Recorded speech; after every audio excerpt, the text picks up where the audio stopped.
I'm Jerry Clayton, and this is Weekend Insight from Texas Public Radio.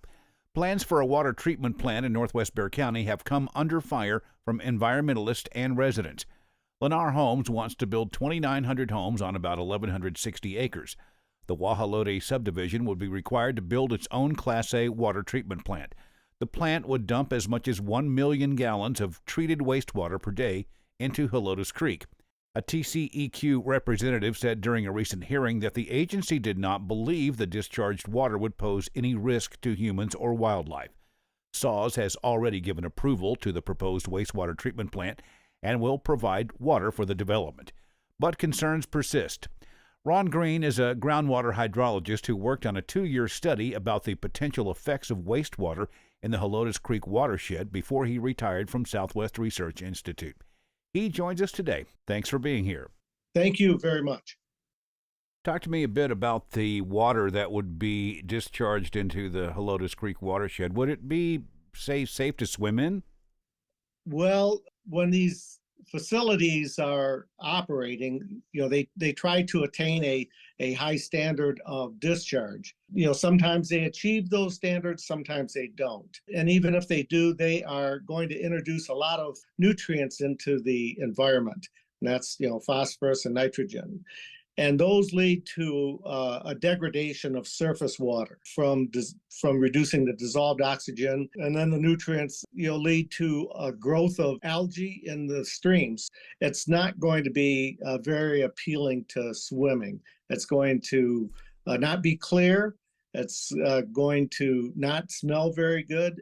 The dissolved oxygen is going to lead to, the extinction of flora and fauna. So it's not going to be similar to the way Helotes Creek has been viewed in the past. So all of the water that goes into Helotes Creek eventually ends up into the Edwards Aquifer. Is that correct? That's correct. Should this be concerning to anyone who's getting water from the Edwards Aquifer? If over time the recharge becomes degraded to such a degree that the health of the Edwards Aquifer itself is degraded, then that would be a concern to everyone who relies on the Edwards Aquifer. So I understand that one of your big concerns is the precedent this development might set, right?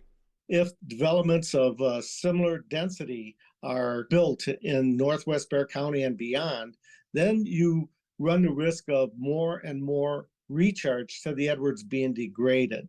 This is an open question by scientists. At what point will the recharge be degraded that the Edwards Aquifer is degraded to become a health concern? If you look at the San Antonio water system, it relies heavily on water from the Edwards Aquifer. But the only treatment that water from the Edwards is provided is a little bit of addition of chlorine and fluoride.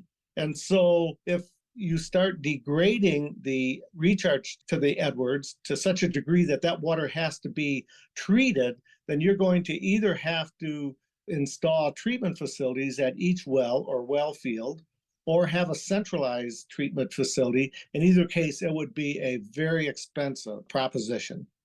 How permanent is damage to an aquifer once those contaminants have been introduced?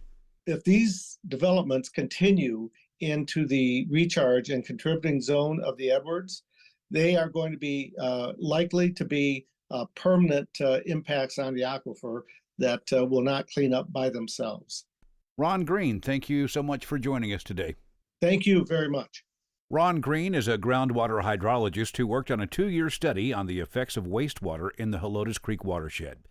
Full disclosure, I live in one of the neighborhoods that will be directly affected by the proposed water treatment plant. This is Weekend Insight from Texas Public Radio. I'm Jerry Clayton.